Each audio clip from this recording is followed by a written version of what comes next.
when a small scratch turned out to be something more serious. Childhood mishaps. Bicycle accident at 8 years old.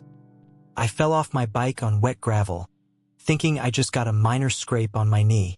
Later at home, when I took off my jeans, I realized my knee was soaked in blood, and I had torn off a large piece of skin. That was my first time getting stitches. Boiling water burn.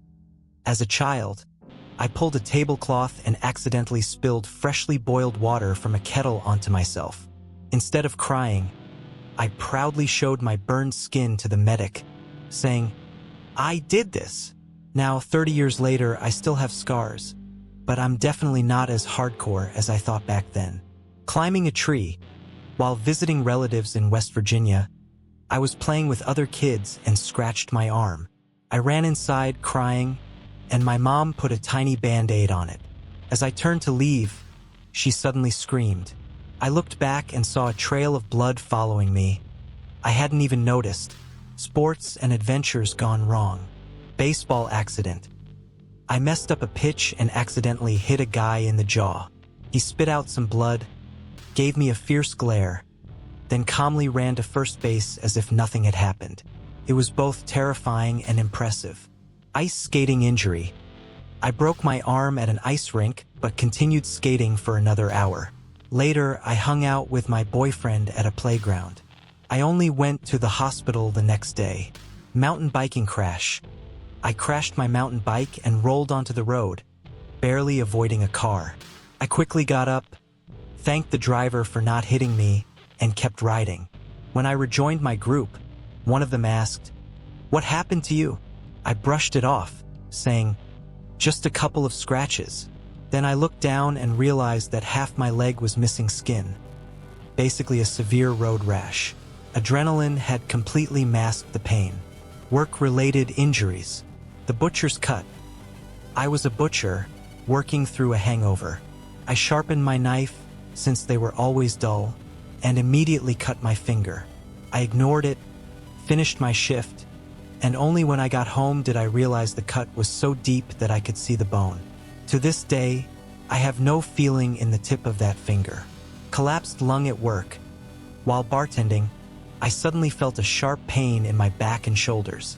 Thinking it was just a muscle strain, I took a few days off but still struggled to breathe. 9 days later, I finally went to the hospital. Turns out I had a collapsed lung, spontaneous pneumothorax. I was immediately rushed into emergency surgery. Life-threatening surprises. Hit by a car on a bike. I flew through the air, crashed into the windshield, breaking it, destroyed my helmet, and fractured 2 vertebrae. Then I hit the ground, shattering my kneecap. In shock, I thought, I can still bike home. Meanwhile, my exposed bone was sticking out of my leg. Stepping on something sharp. I stepped on something while walking under a pine tree but felt only minor pain. Later, while cleaning the bathroom, I saw bloody footprints trailing behind me. For a second, I thought I was being followed by ghosts. Staph infection from ant bites. I stepped on an anthill and got bitten all over my ankles. A few days later, the itching became unbearable. My legs swelled up, and antihistamines didn't help. At the hospital, I found out I had a staph infection spreading from my ankles to my knees. If it had been 1920 instead of 2020, I probably wouldn't have survived. Just a stomach bug, or not. I thought I had a mild infection, but by the evening, I had severe stomach pain. My partner insisted on taking me to the hospital, but I thought it was a waste of time. After some tests, doctors discovered my appendix was on the verge of bursting. If I had waited any longer, it could have been fatal. Childhood resilience. Falling down 15 steps.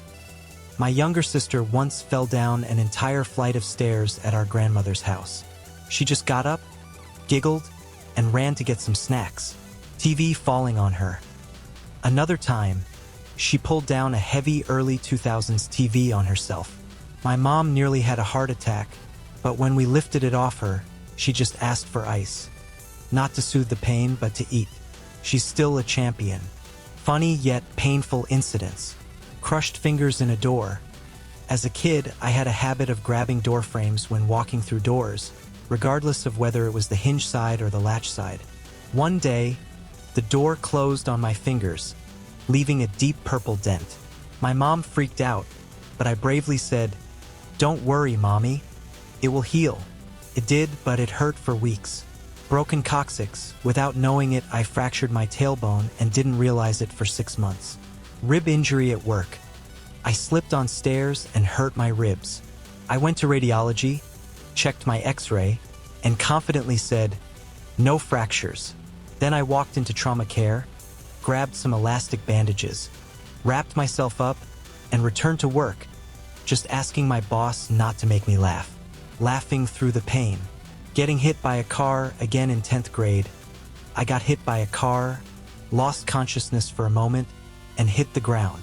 Luckily, I was wearing a helmet. When I woke up, people were gathered around me, asking if I was okay. I said, "Yeah, I'm fine. I'll just ride home." But when they moved my leg, I realized I had broken both bones in my lower leg, and part of my ankle was shattered. The funniest part? When the doctor gave me laughing gas to set my bones, I was in a daze, laughing while hearing my bones crack back into place. Tell us your story. Have you ever thought, it's just a scratch, only to find out it was something much worse? Share your experience in the comments. And don't forget to check out our other videos.